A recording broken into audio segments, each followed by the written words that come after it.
ભણેલા ગણેલા, બહુ ભણેલા ગણેલા નવા સવા નેતાએ નિવેદન આપ્યું કે દાદાની સરકાર 1 હેક્ટર એટલે 2.5 એકર, 2.5 એકર એટલે 6.5 વીઘા,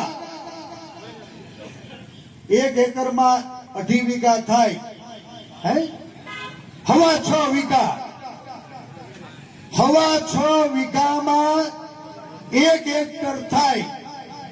ભણના દીકરાએ કીધું કે 1 હેક્ટર ના 50,000 એટલે 1 વીઘે 8,000 રૂપિયા. જો દાદાની સરકાર જાહેરાત કરશે ને તો હું ઉઘાડા પગે દાદાના દરબારમાં મુજરો કરવા જાય.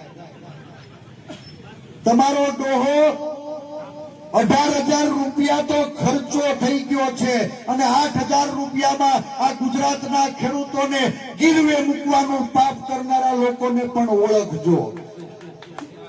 મને લાગે છે કે આપ અને બાપ બે એક માની પેદાશ છે.